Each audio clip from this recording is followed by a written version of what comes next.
instancia del tiempo las palabras de nuestra libertad, de nuestro nacimiento como patria libre, soberana, independiente, de lo que pareciera que hubiera sido escrito en los días y en las noches de las recientes batallas que hemos librado por nuestra vida, por nuestra libertad, por nuestra independencia. Como si el tiempo se mantuviera en ritmos circulares, siempre viene y siempre debe estar presente las palabras que nos hicieron libres para siempre, para enfrentar a los traidores, para enfrentar a quienes agreden sin ningún motivo, sin ninguna razón a Venezuela, para enfrentar a quienes insisten en llevarnos a una situación que hace 212 años declaramos como inaceptable. Siguiente punto del orden del día, ciudadana secretaria. Punto número 2, discurso de orden a cargo del ciudadano licenciado William Alfredo Castillo Boyé. Es todo, ciudadano presidente. Gracias, secretaria. William Castillo es un comunicador social, un escritor, un intelectual venezolano, Premio Nacional de Periodismo en 2 oportunidades, en 2011 y en 2023. Justamente en 2023 es Premio Nacional de Periodismo Digital por la autoría de un libro denominado Los números del bloqueo, relato estadístico de una agresión que es muy oportuno traer a esta sesión solemne para explicar lo que ha significado la lucha de los últimos años que ha sostenido el pueblo de Venezuela, sus líderes, su intención permanente de libertad. William es licenciado en Comunicación Social, tiene estudios de especialización en Ciencias Políticas, es graduando de la Universidad Central de Venezuela y su especialización la hizo en la Universidad Simón Bolívar. Ha tenido distintos espacios en medios de comunicación, radioeléctrico y escrito, ha dirigido y ha sido jefe de redacción de medios de comunicación venezolanos y muy principalmente ha dedicado los últimos años de su producción intelectual junto a otros muy destacados venezolanos y venezolanas a el estudio y la denuncia de los efectos que las medidas coercitivas unilaterales han hecho sobre la patria venezolana.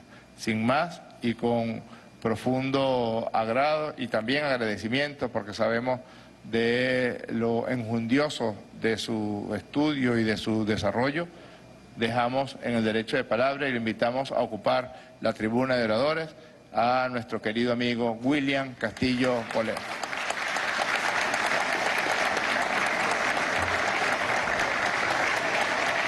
Bien, es parte del desarrollo de esta sesión solemne, hoy cuando se celebran 212 años de la firma del Acta de Declaración de nuestra Independencia de la colonia española. Recordemos que a partir de 1811 se sentaron las bases para la construcción de una patria soberana.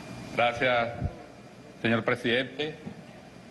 Vamos a hacer una intervención en la línea que usted ha señalado. En primer lugar, vamos a hacer un resumen del vocativo, porque si no, imagínense. Ciudadano diputado doctor Jorge Rodríguez Gómez, presidente de la Asamblea Nacional y demás integrantes de la Junta Directiva de la Asamblea Nacional. Ciudadana doctora y ciudadanos doctores, jefes de los poderes públicos nacionales y órganos del Estado presentes en este acto. Ciudadano general en jefe Vladimir Padrino López y demás integrantes del Estado Mayor Superior de la Fuerza Armada Nacional Bolivariana, mayores generales y almirantes, vicealmirantes, contraalmirantes, generales oficiales, superiores y subalternos, tropa profesional y alistados. Ciudadanos vicepresidentes sectoriales, Gabinete Ejecutivo del Poder Nacional, ciudadanos ministros y ciudadanas ministras del Poder Popular aquí presentes. Excelentísimos señores, excelentísimas señoras embajadoras y embajadores, acreditados y acreditadas ante el Gobierno de la República Bolivariana de Venezuela, honorables encargados y encargadas de negocios y representantes diplomáticos y diplomáticas de embajadas acreditadas ante el Gobierno de la República Bolivariana de Venezuela, ciudadanas y ciudadanas, gobernadores, gobernadoras presentes, ciudadanos y ciudadanas, alcaldes y alcaldesas presentes, ciudadanas diputadas y diputados de la Asamblea Nacional de Venezuela, representantes de medios de comunicación social, medios alternativos, representantes de sectores socioproductivos nacionales, ciudadanas y ciudadanas, poder popular, pueblo soberano. Voy a tomar un poquito de agua porque estoy como cuando uno va a Maracaibo y empieza a pasar el puente, que se le pone un nudo en la garganta.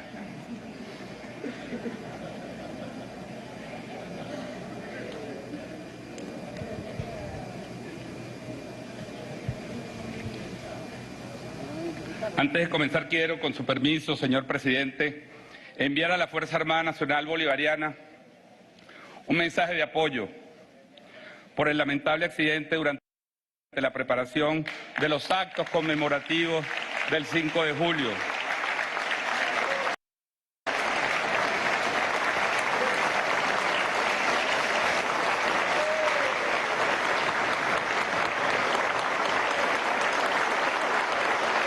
Y nuestras más sentidas condolencias a la familia del coronel Paulino José Millán Sabino, así como los deseos de pronta recuperación al teniente coronel Sergio Luis Hernández Gómez. Es triste ver cómo personas con acceso a medios de comunicación y eso que llaman ahora las redes sociales digan cosas como las que se han dicho acerca de este doloroso incidente que aflige a la familia militar venezolana. Solo recordar, sin embargo, que se trata de una minoría ínfima, sin ética ni humanidad, que no refleja en absoluto los buenos sentimientos del pueblo venezolano. Y pedirle a todos y todas que en el espíritu de unidad del 5 de julio hagamos el esfuerzo de no dejar entrar en nuestros corazones al monstruo de la violencia y el fascismo que quieren impulsar otra vez en nuestra patria.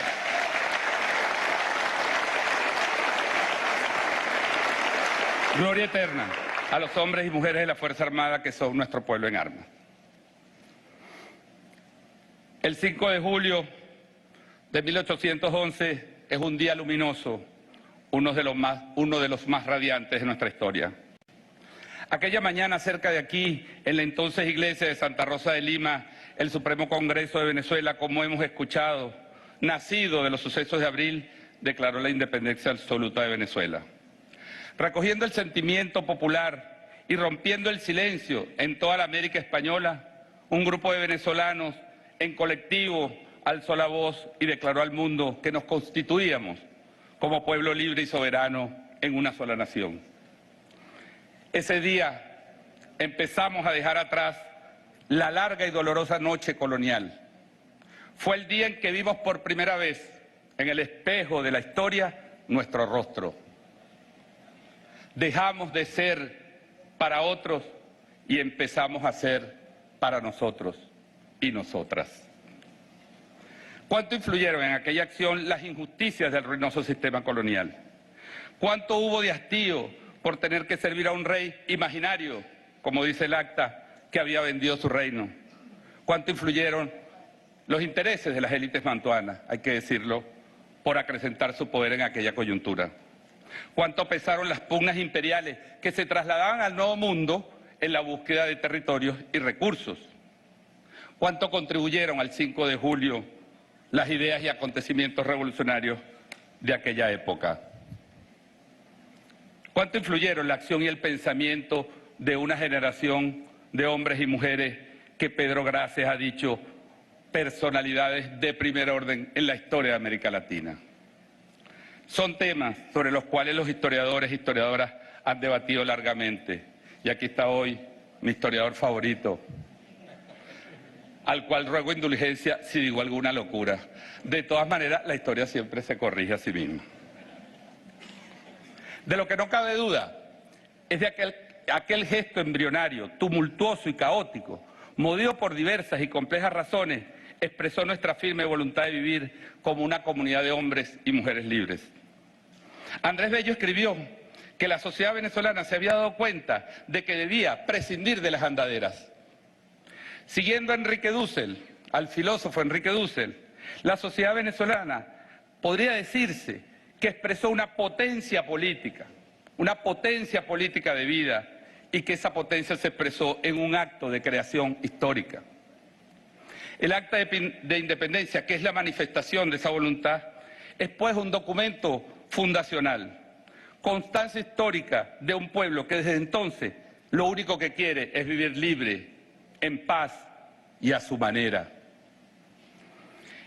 Como expresión única del pensamiento emancipador, el acta es también un documento apasionado, lo hemos escuchado aquí, polémico, extraordinariamente bien escrito por Juan Germán Rocio, Francisco Inardi y quién sabe cuántos otros y otras, porque fue un documento colectivo. ¿Cómo no emocionarse entonces hoy, 212 años después, como nos hemos emocionado todos escuchando esta constancia del nacimiento de la venezolanidad? El 5 de julio después, el primer momento constituyente de nuestra historia, momento de inflexión, de revolución, que cambió para siempre el destino de las venezolanas y los venezolanos. Todo lo que vino después emergió de aquella asoleada mañana caraqueña. Día de alumbramiento, no exento como todo parto histórico de contradicciones, de choque de ideas, de intereses de clase y de intereses de castas. ¿Debía ser la independencia una excusa gatopardiana para preservar privilegios o era la oportunidad de un salto gigantesco hacia el futuro? Se ha dicho, con razón, dentro de esa visión construida en estos 20 años, eso que llamamos la historia insurgente, que el 5 de julio fue la culminación de un largo andar en las luchas de resistencia, en la pasión emancipadora que siempre latió en el corazón de los habitantes de estas tierras. Y es verdad, antes del 5 de julio, lo sabemos, fue el 19 de abril, y antes fueron las heroicas, las quijotescas incursiones mirandinas, y antes fue Gualí España, y antes la revuelta de los negros de Coro, encabezada por José Leonardo Chirino, y antes la de los comuneros de los Andes, y antes la rebelión de Juan Francisco de León en Panaquire, y antes la de los esclavos de Yaracuy, liderizada por Andresote. Y antes, mucho antes, la resistencia indígena en el Valle de los Caracas, en Margarita, en Oriente y Occidente. A lo largo y ancho de eso que Pablo Neruda llamó nuestra extensa latitud silenciosa. Perdóneme, hay que decirlo una y otra vez. Nuestra lucha por la libertad está atravesada transversalmente por la resistencia y la rebeldía del pueblo venezolano. Porque como dice Pablo Neruda, antes de que llegaran los extranjeros, antes de la casaca y la pólvora, en la empuñadura de las armas de los aborígenes, las iniciales de la tierra estaban grabadas.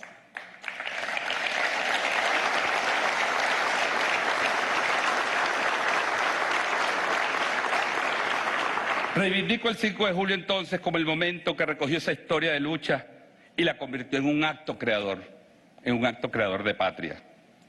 Síntesis de una historia, punto de partida de otra historia. De allí venimos, con sus luces y sus sombras, sí, como dice el viejo refrán, de aquellos polvos, estos lodos. De allí derivó inevitablemente una guerra, la Guerra de Liberación Nacional, la cruenta guerra de independencia que devastó al país y que nos diera, como ironizó un triste Simón Bolívar poco antes de morir, el único bien que habíamos adquirido hasta entonces a costa de todos los demás. Las maravillas y las tragedias de más de 200 años de república, lo que sucede hoy y probablemente lo que ocurrirá en los años por venir, emergió como símbolo del destino aquella mañana. Pero no vine hoy. Disculpen. Pero no vine hoy a poner la historia en un pedestal que bastante hemos desacralizado desde la llegada del comandante Hugo Chávez, que bastante hemos revivido la historia de nuestro pueblo. La historia no es el recuerdo, no es el relato o las nostálgicas memorias de los hechos pasados, aunque las hazañas de los libertadores debamos recordarlas porque nos alimentan el alma. La historia, queridos diputados, queridas diputadas, pueblo de Venezuela, la historia es la forma en que el presente mira e interpreta el pasado, la forma en que dialoga con el pasado, la forma en que lo interroga, y es también la forma en que el pasado nos interroga, la forma en que el pasado nos interpela en el presente. Por ello, la pregunta que debemos hacernos un día como hoy es: ¿qué lecciones nos deja el 5 de julio a la luz de este complejo y desafiante presente? Las grandes interrogantes que nuestros antepasados se plantearon, las grandes respuestas que pretendieron dar a esos problemas, creando una república soberana, material y espiritualmente libre, lo que Bolívar llamó el despeje de la gran incógnita del hombre en libertad, siguen apareciendo como cuestiones esenciales, prioritarias. ¿Cuánta libertad política y económica hemos alcanzado en más de 212 años?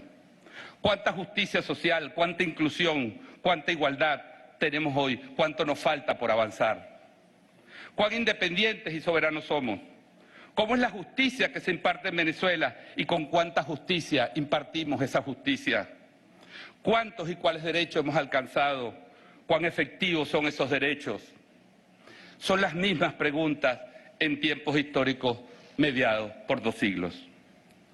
Esas interrogantes existenciales y políticas, esas búsquedas, la conciencia, y yo diría más que la conciencia, la certeza de que en 1999, en 1998, a finales del siglo pasado, era necesaria una transformación profunda, porque el sistema había abandonado, o peor aún, traicionado la promesa que hizo al pueblo, fue lo que llevó a Hugo Chávez a proponerle a este pueblo la redacción de una nueva Constitución y un cambio de rumbo.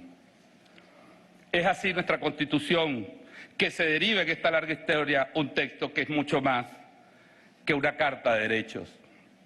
Es una guía de la navegación para enfrentar en colectivo las tormentas del porvenir. Y esa Constitución se hizo llamar bolivariana no por retórica, sino porque retomó la senda que trazó Simón Bolívar y la generación de Simón Bolívar, su legado, su herencia perdida en el trayecto del devenir político.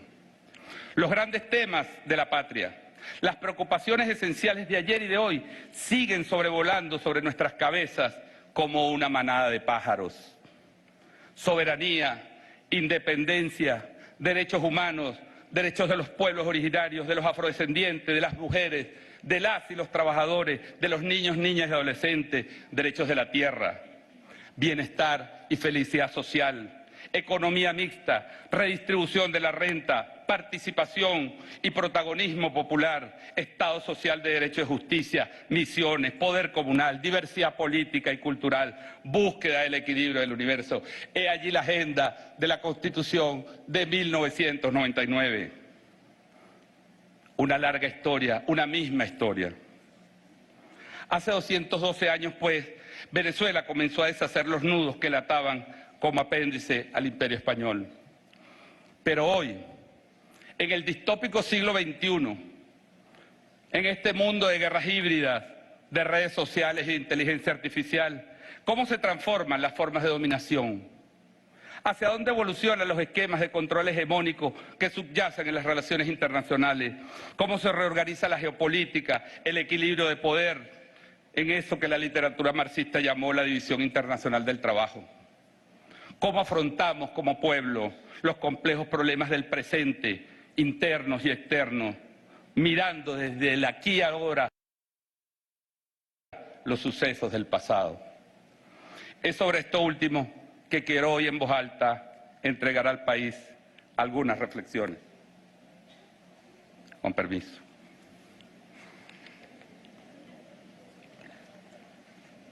A ver si se va soltando el nudo en la garganta. La Constitución bolivariana, y entro al tema por el cual, según me invitaron, porque creo que si no, no me hubieran invitado. Pero estoy muy feliz, muy orgulloso como ciudadano de estar aquí y como comunicador social, como le decía hace unos minutos.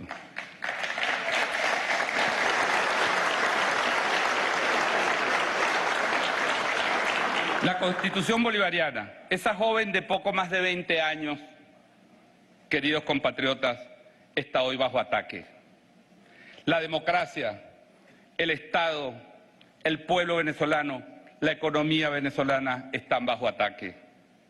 Algunos pretenden ocultar ese ataque o lo sustituyen por el término crisis. Está bien, pero es innegable que nuestra sociedad ha experimentado y sufrido profundos e imprevisibles impactos en todos los órdenes durante la última década y que esos impactos han conmovido sus cimientos económicos y sociales. Se puede diferir en la explicación, pero no se pueden negar los hechos. Esta agresión tiene como razón de ser la ambición de los enemigos internos y externos de Venezuela por apoderarse de sus recursos y retomar el control del sistema político que perdieron desde 1998. El deseo de destruir, de aniquilar el Estado y el deseo de destruir y aniquilar a un proceso político, a un proceso de transformaciones profundas que se inició en 1998. El ataque a Venezuela tiene un objetivo muy claro, es lo que en el lenguaje imperial se conoce como el cambio de régimen. Este proceso de agresión escaló hasta dimensiones insospechadas a partir del cambio de paisajes del comandante Hugo Chávez. La ausencia física del comandante Chávez creó en la élite neomonroísta y supremacista de Estados Unidos, por esa ceguera estructural, esa ceguera histórica que tiene respecto de nuestros países, la falsa impresión de que el proceso bolivariano tenía los días contados, que había llegado el momento de avanzar sobre Venezuela, disciplinar a los pueblos de América Latina, sacando de raíz el mal ejemplo de la revolución bolivariana. El presidente Nicolás Maduro,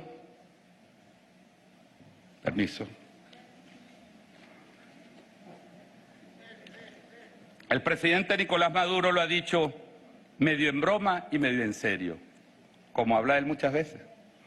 Con humor va hablando de nuestra realidad. Lo voy a citar de memoria, porque no conseguí la cita exacta, pero dijo en algún momento estos años, hace poco, respecto a la situación de 2013-2014. Primero dijeron, Maduro no dura 3 meses. Después, en 6 meses lo sacamos, se dijo en este Parlamento, en esta misma sede parlamentaria. Después dijeron, bueno, Maduro no llega 1 año, más adelante no llega 2 años, y después, te lo aseguro, no pasa el primer periodo. Pues bien, aquí estamos. 10 años después, diría que el patético presentador de televisión, buenos días, tenemos el mismo presidente.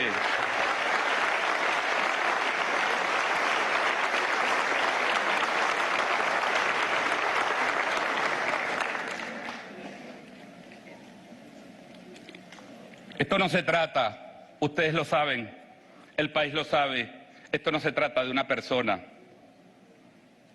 Bromas aparte, ironías aparte, echar a Maduro, óigase bien, echarlo, no derrotarlo electoralmente, significaba entonces acabar con lo que Nicolás Maduro representaba y representa, la garantía de que el pueblo venezolano siguiese transitando en paz y en democracia los caminos de una revolución. Y entonces se desató contra nuestra patria la más grande conflagración, la más extensa, profunda, cruel e inhumana agresión en toda nuestra historia republicana. Permítanme referirme a los aspectos económicos de esta agresión multiforme de la que ha sido blanco Venezuela y que hemos denominado el bloqueo. Y al hacerlo, ojalá logre yo transmitirle al país la significación y el impacto que esta agresión ha tenido sobre nuestra vida. Llámenlas como quieran, medidas coercitivas unilaterales, medidas restrictivas, medidas punitivas, medidas extorsivas, sanciones, no importa. Si coincidimos con von Clausewitz en que, cito, la guerra es la continuación de la política por otros medios, fin de la cita, podemos derivar entonces que la guerra económica es la continuación de una política de guerra por medios económicos. Contra nuestro país se diseñó y se aplicó un plan para producir una crisis terminal que condujera a un cambio de régimen político a partir de la devastación económica, privando a la población de los medios materiales de vida. Desde 2014 Venezuela ha sido blanco de 930 sanciones directas o indirectas contra el gobierno, las autoridades del Estado, las Fuerzas Armadas, las finanzas públicas, la industria petrolera y el comercio exterior del país, incluyendo el acceso a alimentos, medicinas, vacunas, insumos y materia prima que necesita la economía nacional. Estados Unidos ha dictado 60% de estas medidas coercitivas unilaterales y estas han sido aplicadas o respaldadas por los 27 estados que integran la Unión Europea, el Reino Unido, Suiza, Canadá, incluso un país latinoamericano que por respeto no voy a nombrar, así como por el Sistema Financiero Internacional y organismos multilaterales como el Fondo Monetario Internacional y el Banco Interamericano de Desarrollo. A la luz del orden interno estadounidense, se necesitaba una base de sustentación y así se construyó una arquitectura pseudojurídica, violatoria del derecho internacional, de aplicación unilateral y de efectos extraterritoriales, pero necesaria para justificarla en la opinión pública. Las medidas contra Venezuela derivan de 2 leyes del Congreso estadounidense de los años 2014 y 2019 y de 7 decretos ejecutivos emitidos por el gobierno de Estados Unidos, el más importante de estos, la Orden Ejecutiva 13692 de marzo del 2015, firmada por Barack Hussein Obama, y 6 decretos más que llevan la rúbrica de Donald Trump entre agosto del 2017 y agosto del 2019, periodo que él mismo bautizó como el de máxima presión. Entonces tiene una base jurídica para ellos, ilegal pero jurídica. Tal ha sido la profundidad de este ataque que en 8 años Venezuela se convirtió en el 5º país del mundo con más personas sancionadas, el 6º con más empresas privadas y organismos públicos sancionadas, el 4º con más buques sancionados, son 39 buques de PDVSA sancionados, y el 3º con más aviones sancionados. Hay 40 aeronaves con Viasa sancionados y 17 aeronaves sancionadas. A veces hasta para el plan Vuelta a la Patria no pueden volar un país y si vuelan le niegan el combustible. Ninguno entre los 30 estados sobre los que hoy pesan medidas coercitivas unilaterales, exceptuando Rusia, ha recibido una agresión económica semejante en un tiempo tan breve.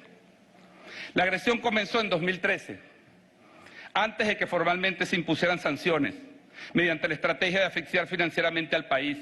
Se inició con la manipulación artificial del llamado riesgo país, que llevaron a cabo esos perros cancerberos del sistema financiero internacional que son las calificadoras de riesgo y que elevó el índice de riesgo país de Venezuela a niveles estratosféricos.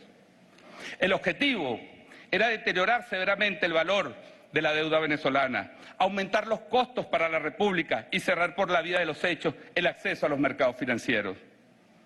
Se buscaba, como finalmente lo lograron, una cesación de pagos, un default, una cesación, no una sensación, que es otra cosa. La consigna que desde entonces fue ni una sola divisa para Venezuela. Estima el Ministerio de Finanzas que entre 2013 y 2017 Venezuela pagó 109.000 millones de dólares en deuda externa.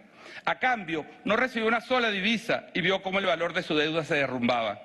Los sancionadores sabían que en 2017 se aceleraba la curva de vencimientos de los compromisos internacionales, es decir, nos quitaron el dinero cuando Venezuela tenía que pagar más.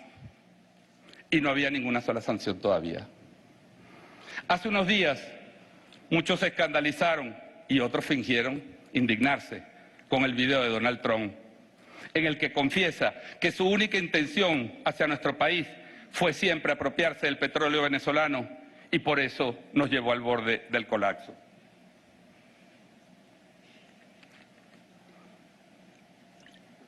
Permiso. Pero esas palabras de Trump, que escandalizaron a algunos, como digo, y otros tuitearon, no, Trump, te pasaste, ahora sí te pasaste, ahora sí te pasaste. Eso mismo ya lo había dicho el ex embajador William Brownfield en el 2017, cuando advirtió que las sanciones provocarían sufrimiento por un periodo de meses o quizás años, así lo dijo, y que quizá entonces la mejor resolución, cito, es acelerar el colapso, es decir, aplicar más sanciones. Y terminaba advirtiendo, con cínica sinceridad imperial, que no se podía aplicar esa política y pretender que no tendría impacto sobre la población. Eso lo dijo Bromfield. Al menos sincero fue. Criminal, pero sincero. Mi abuela decía que todas las personas tienen cosas buenas, hasta los malos. Bueno, él tuvo la sinceridad. Eso lo dijo el señor Bromfield en 2017, hace 6 años. Hace 6 años, estimados diputadas y diputadas, dirigentes políticos, hoy todavía en Venezuela hay gente, lo digo con sincero respeto, hoy hay gente aquí que hace 6 años decía que las sanciones no existían o que eran solo contra Maduro y que el pueblo venezolano no tenía nada de qué preocuparse. Lo decían porque no lo iban a afectar. Es la verdad y con la verdad ni ofendo ni temo. Esta política fue ratificada en enero del 2018,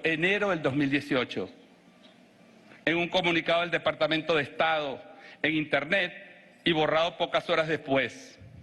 Decía el señor Rex Tillerson, secretario de Estado entonces, cito, la campaña de presión contra Venezuela está funcionando. Las sanciones financieras han obligado al gobierno a empezar a caer en default, tanto en su deuda soberana como en la de PDVSA, su industria petrolera. Entonces, nuestra política funciona, nuestra estrategia funciona y la mantendremos. Enero 2018. Como dicen en las redes sociales, los jóvenes, amiga, date cuenta. Amigo, date cuenta. No es que Trump lo dijera hace 2 semanas. Fueron Tillerson, Bromfield, Bolton, Pompeo y Pomposo, Abrams, Story, Menéndez, Rubio, quienes lo dijeron una y otra vez, señor presidente, lo dijeron, los vamos a destruir.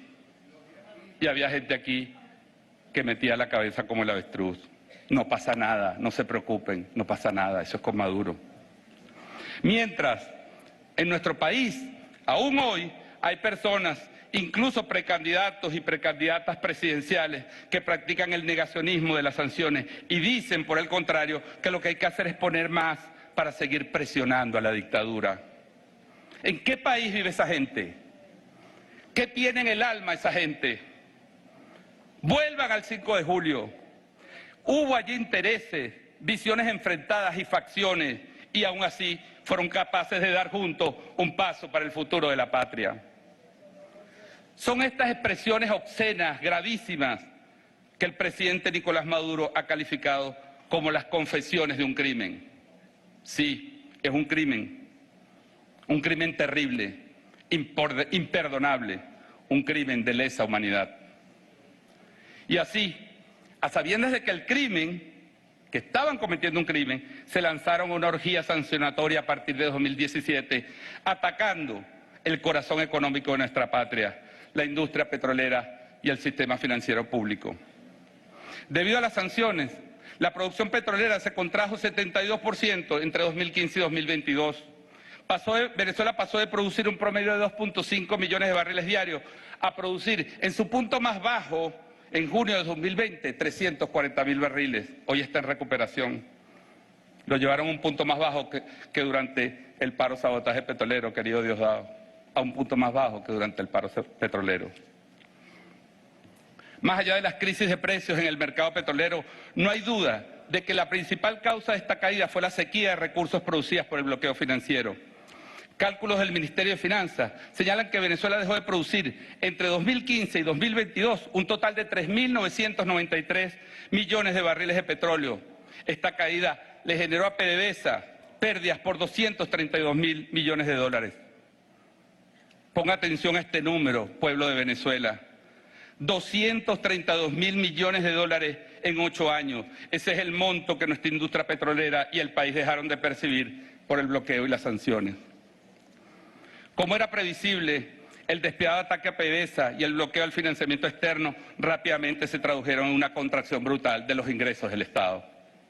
Los ingresos en divisa del Estado cayeron 39.000 millones de dólares en 2014 a 743 millones en 2020, una caída de 99%. Para que tengan una idea más cercana, permítanme. Para que tengan una idea más cercana, aún con la recuperación económica de los años 2021 y 2022, contando esa recuperación, los ingresos en divisas del año pasado, cercanos a 4.000 millones de dólares, equivalen apenas al 10% de los ingresos de 2014. Es decir, Venezuela está viviendo con el 10% de los recursos en divisas que tenía hace 8 años, el 10%. Usted pone a cualquier país industrializado, desarrollado, rico, a vivir un año con el 10% de su presupuesto anual y ese gobierno no dura un mes, es decir, no dura ni el 10% del tiempo. Esa y no otra, querido pueblo de Venezuela, esa y no otra es la razón de la dramática reducción del presupuesto público en los últimos años, del derrumbe de la moneda, de la hiperinflación, del estrangulamiento del salario y el ingreso de los trabajadores y trabajadoras venezolanos. Pero no contentos con esto, los sancionadores se lanzaron a despojar a Venezuela de sus recursos y activos. Para ello utilizaron el sistema financiero internacional y a partir del 2016 empezaron a paralizar transferencias de fondos para pago de servicios, compra de medicamentos, alimentos, equipos y maquinarias, equipos para el sistema eléctrico, para la distribución de agua, para los hospitales. Había que parar la rueda de la economía, esa era la clave. Y para tal fin había que asfixiar al Estado, porque el Estado en Venezuela es el centro de la economía y sigue siendo, con todas las dificultades, el centro económico de este país. No es el tema, pero recuérdese que en 2013 todavía existía en Venezuela el sistema de administración de divisas, es decir, el papá Estado, esta extraña dictadura de 20 años, le daba al sector privado el 100% de las divisas que requería. ¿O ya no es así? Inmediatamente bloquearon las cuentas de Venezuela en el extranjero, cerraron las corresponsalías bancarias y finalmente confiscaron los recursos negándole al país el acceso a su propio dinero. El Observatorio Venezolano Antibloqueo, y agradezco la cuñita y la felicitación del presidente de la Asamblea, ha publicado este libro que está gratis en Internet y que se pueden descargar donde están algunos de estos números. El Observatorio Venezolano Antibloqueo ha identificado un monto superior a los 22.000 millones de dólares bloqueados en bancos privados y organismos multilaterales, que son recursos propios, créditos multilaterales o recursos que le corresponden por derecho a Venezuela. Entre estos se encuentran 5.000 millones de dólares en derechos especiales de giro, aprobados por el Fondo Monetario Internacional para reactivar la economía post-pandemia y no entregados al BCB. Aquí está su presidente, bajo la excusa de que el Fondo Monetario no sabe quién es el presidente de Venezuela. Aún todavía hoy no sabe quién es el presidente de Venezuela. Desde 2019, el Banco de Inglaterra mantiene en su poder 31 toneladas de oro, equivalente a 2.000 millones de dólares, porque el gobierno del Reino Unido reconoció a Juan Guaidó como presidente interino. Hoy, cuando les hablo, hay 93 cuentas bloqueadas de 37 organismos y empresas públicas en 29 bancos extranjeros y 3 organismos multilaterales.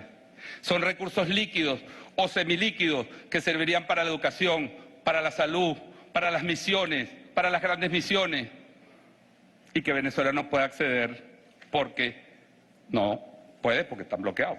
Tan sencillo. No hay que darse muchas explicaciones.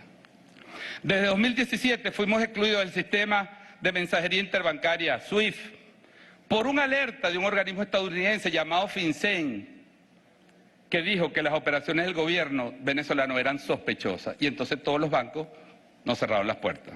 Una alerta, esta alerta está publicada, una en el 2017 y otra en el 2019.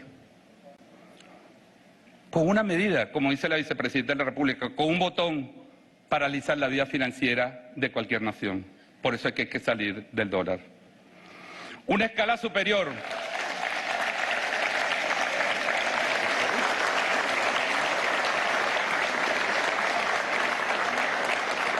Una escala superior fue el asalto a los activos de la República y así secuestraron, entre otros, a Citgo Petroleum por la vía del reconocimiento político que Estados Unidos le otorgara a una organización criminal como supuesto gobierno encargado de Venezuela.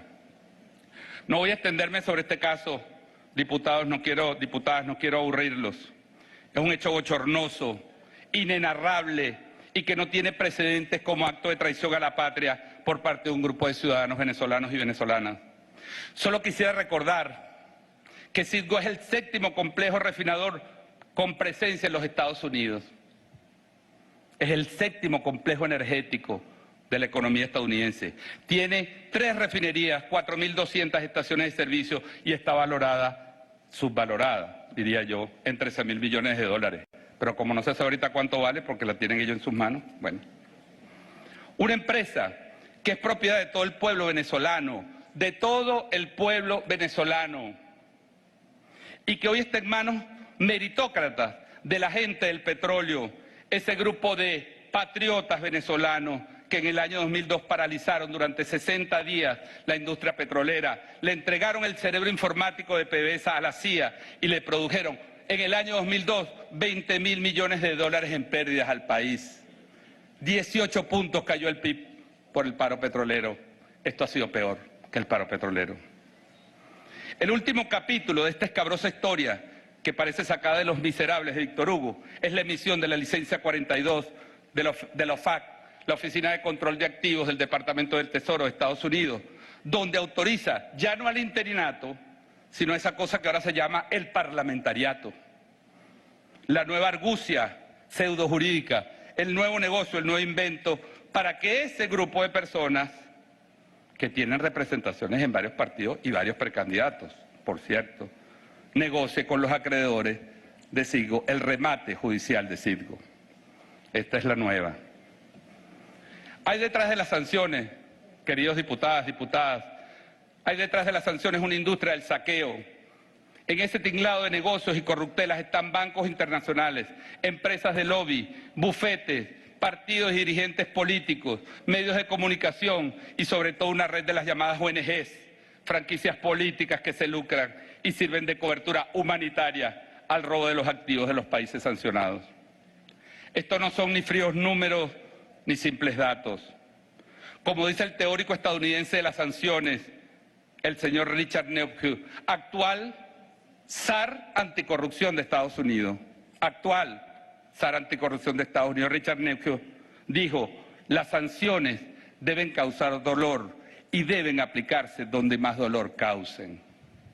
Esa es la concepción moderna en Estados Unidos. Las sanciones son preferibles a una guerra. En vez de invadirlos, vamos a destruirlos. Y después ellos se matarán entre ellos. Las sanciones que sufren hoy 30 naciones del mundo son diseñadas para producir malestar y penurias a la población civil.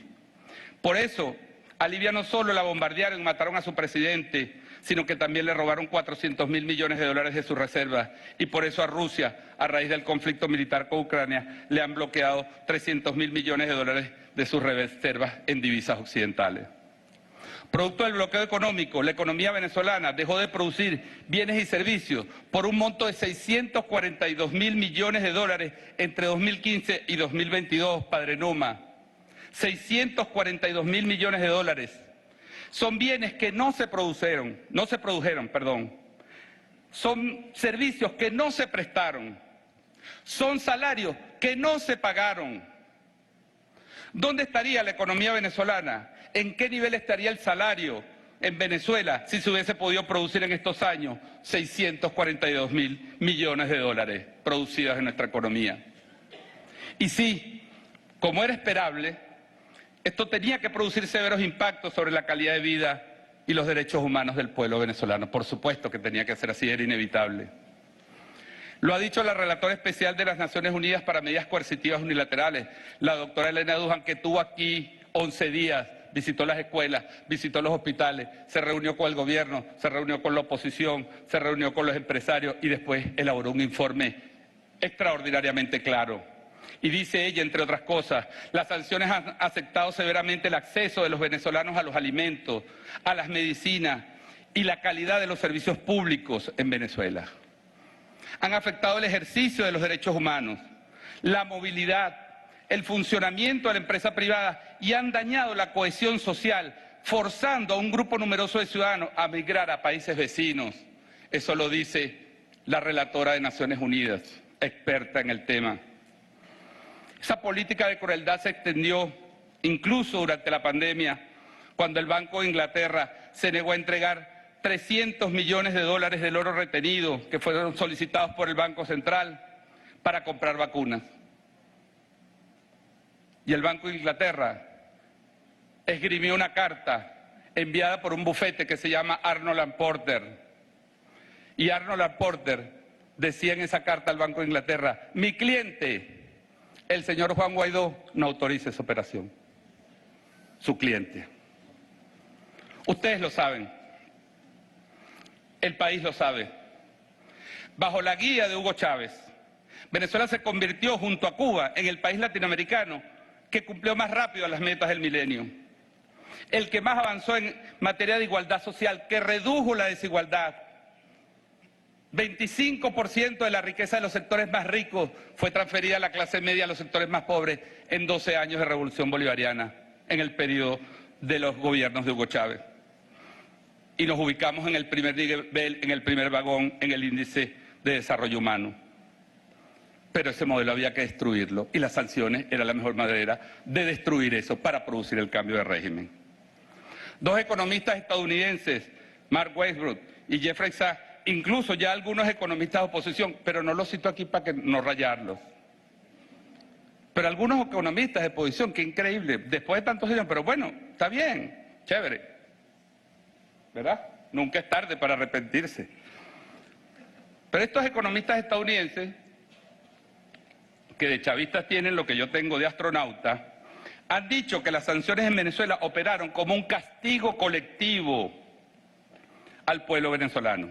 Para derrocar un gobierno, dicen ellos, se castigó a la población. Y en efecto, varios de los indicadores sociales más importantes reflejaron el daño que sufrió nuestro pueblo, particularmente en el periodo 2017-2020, porque, la verdad sea dicha, hoy varios de esos indicadores han reaccionado positivamente porque el país está en recuperación, porque el gobierno se está desbloqueando, porque los recursos están volviendo a fluir a los programas y las políticas sociales del gobierno.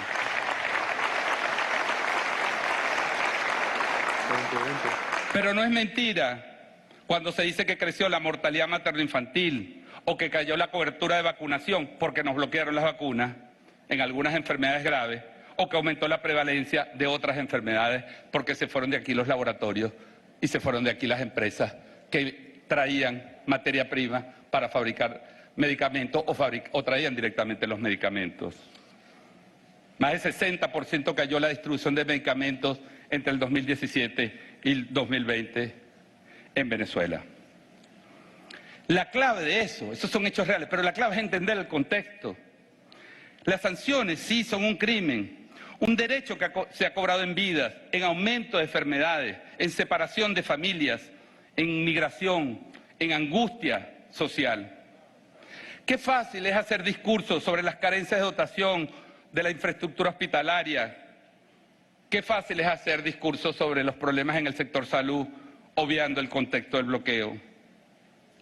Un solo ejemplo basta, porque yo le podría dar 10 o 20, pero quiero dar este que me parece importante, o más bien dos, si me permiten. El Hospital Cardiológico Infantil, creado por Hugo Chávez, realizó más de 2.200 operaciones gratis a bebés, niños y niñas con problemas de cardiopatía congénita en el año 2012, solo en el año 2012.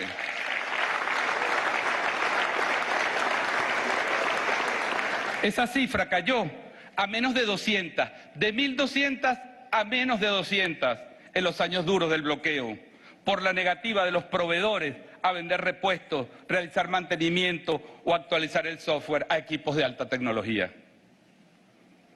Fundalatin, una organización, una verdadera organización de defensa de los derechos humanos en Venezuela, ha denunciado al Consejo de Derechos Humanos que 52 pacientes venezolanos, la gran mayoría niños y niñas, que pertenecían a un programa de CIDGO a través de la Fundación Simón Bolívar para operarse gratuitamente de operaciones de cambio de médula o operaciones de hígado o operaciones graves, fallecieron en estos años. Pero hay muchos, 52 niños, se multiplican por 5, por 10, por 20. Qué fácil es, pues, firmar, ir a México y firmar ante el mundo un acuerdo social para liberar apenas una parte, 3.000 millones de dólares del pueblo venezolano. Un acuerdo que liderizó nuestro querido presidente, diputado de la Asamblea Nacional de Venezuela.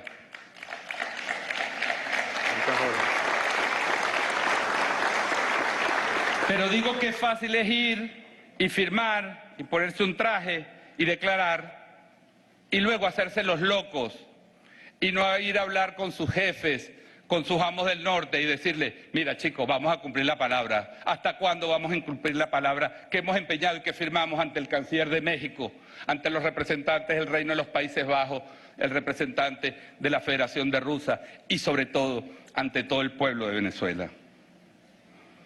No pretendo aquí agotarlos, señor presidente, ciudadanas diputadas, ciudadanos diputados. Es largo, muy largo el historial del saqueo y el bloqueo. Solo quiero, para terminar esta parte, ya estoy finalizando, recordar que no fue solo la salud, fueron los alimentos. La investigadora venezolana Clara Sánchez Guevara lo ha revelado en este libro extraordinario, Operación Bloqueo de Alimentos a Venezuela, Cambio de Régimen o Matar al Pueblo de Hambre. No voy a glosarlo porque el título resume su ponencia, pero ella dice ahí una cosa muy importante. Hugo Chávez trajo por primera vez en nuestra historia el concepto de la seguridad y la soberanía alimentaria, que no existía, ¿verdad? No existía antes. Y dice Clara Sánchez, la seguridad y la soberanía alimentaria son la forma en que se constituye un poder, el poder nacional. El poder de un país se basa, entre otras cosas, de la capacidad de defender su territorio, pero de la capacidad de alimentar a su población. Y Chávez lo trajo por primera vez a la historia. Bueno, había que atacar los alimentos, se bloquearon alimentos, se persiguieron a las empresas y hoy hay un diplomático venezolano secuestrado, torturado, perseguido a su familia porque se atrevió a desafiar el bloqueo. Yo honro la lucha de Camila Fabri de Sá, de Alesa, su resistencia.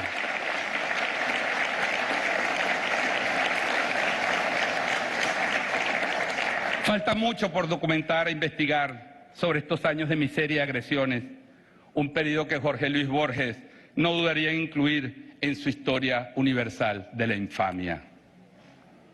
Poco se sabe, queridas diputadas, pueblo de Venezuela, poco se sabe, pero algo, y escuchaba unos comentarios mientras leía, la querida diputada Castillo leía el Acta de Independencia.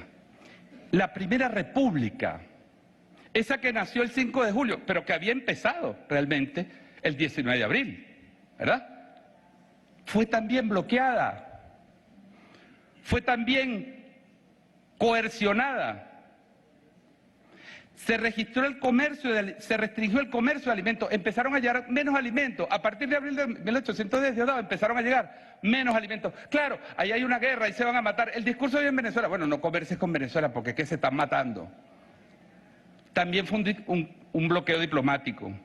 Se llamaban las naciones para que no reconocieran a la nueva República Venezolana. Se bloqueó la venta de armas.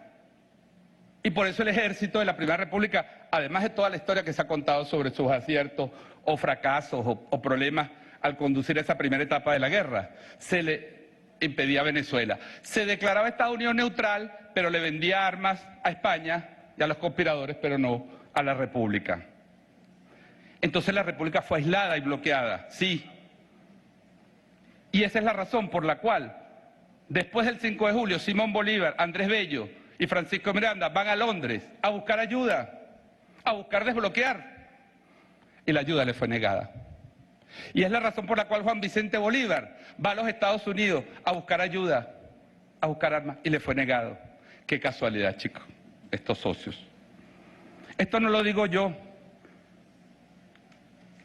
lo dice un libro extraordinario, Historia de la Primera República, del doctor Carraciolo Parra Pérez. Un libro que invito a todas y todos a buscar y a leer. No se preocupen, está en la Biblioteca Ayacucho y se puede descargar gratuitamente, valga la cuña, así que no hay excusa. Son dolorosas y profundas, pues, las heridas de esta guerra que declararon contra nuestro país, y aún más doloroso que haya habido venezolanos que se prestaran para hacer sufrir a su patria, poniendo sus ambiciones políticas por encima de su nacionalidad y de la propia condición humana. Sin embargo, queridos compañeros y compañeras, cuando contamos esta historia del bloqueo, presidente, no lo hacemos desde la depresión ni de la derrota. Lo hacemos desde la verdad. Lo hacemos desde la alegría y la esperanza. Porque es alegría y esperanza, es con alegría y esperanza que este pueblo ha resistido con dignidad infinita el bloqueo y las sanciones.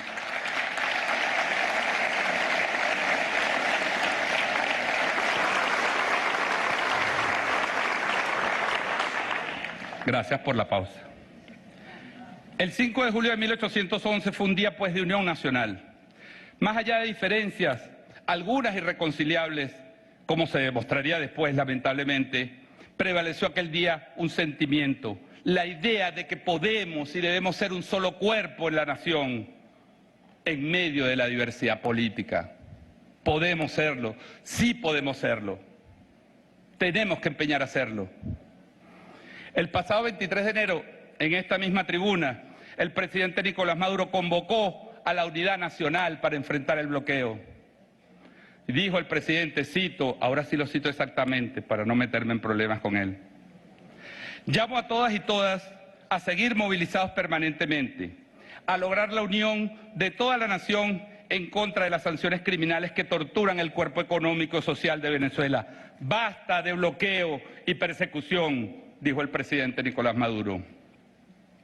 Este no es un llamado ingenuo ni pueril, es una convocatoria al trabajo, a la unión, para que con músculo propio, como lo venimos haciendo, sigamos venciendo las dificultades y sanando las heridas causadas por estas medidas. Es un llamado a producir más y mejor, a elevar la producción de alimentos y la producción nacional, la producción industrial, a exportar, a detener entre todos la especulación y las ganancias obscenas, a combatir y enterrar el monstruo de la corrupción, la desidia y la ineficiencia, a poner el potencial científico a favor de una economía para el ser humano, para el bienestar colectivo, para la felicidad social y no para el capital. El bloqueo no venció a Venezuela. Hoy, con la carga de las heridas y de los dolores, somos un país más soberano, más consciente de sus capacidades, más productivo, más digno, más solidario y más hermoso.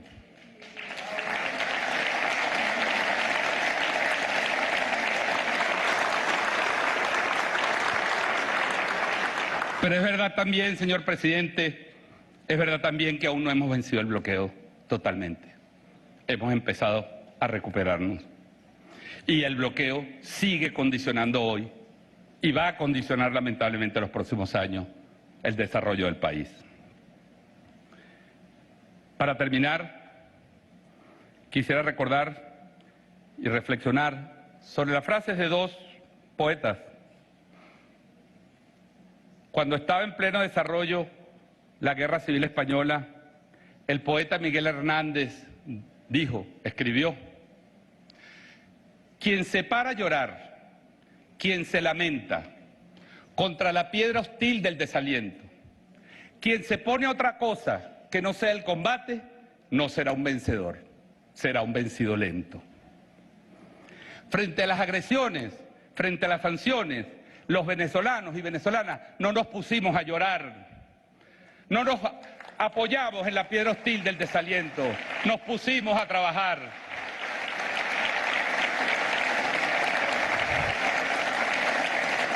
Frente a las agresiones, hemos sacado lo mejor de nosotros y nosotras. Estamos en combate. Todo ciudadano que trabaje honestamente por este país, independientemente de sus ideas, está sin saberlo combatiendo el bloqueo. No tenemos otra alternativa sino avanzar en esta batalla contra los monstruos internos y externos.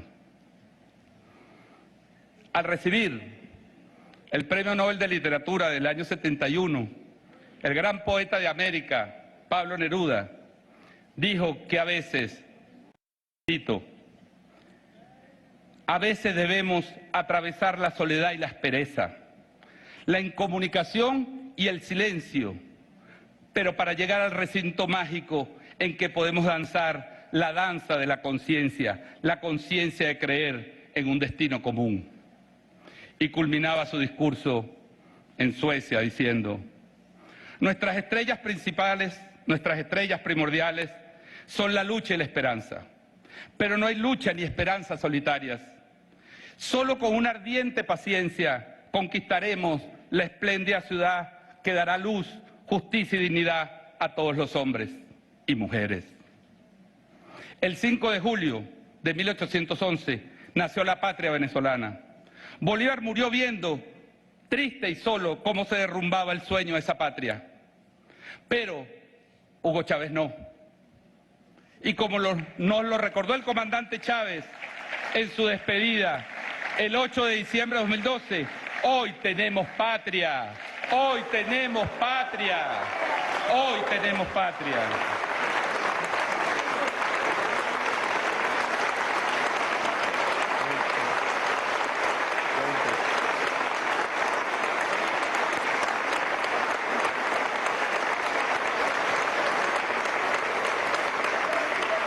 Hoy tenemos, señor presidente, Fuerza Armada, miembros integrantes de los poderes públicos, diputados y diputadas, pueblo de Venezuela. Hoy tenemos una patria que defender, una patria por la cual luchar, una patria por la cual merece morir, si es necesario. Una patria que nos invita a sembrar y construir. Y pese a las diferencias entre nosotras y nosotras, radicales diferencias, tenemos un mismo territorio, un mismo suelo, un mismo sol que nos alumbra y un patrimonio que legar a las generaciones futuras.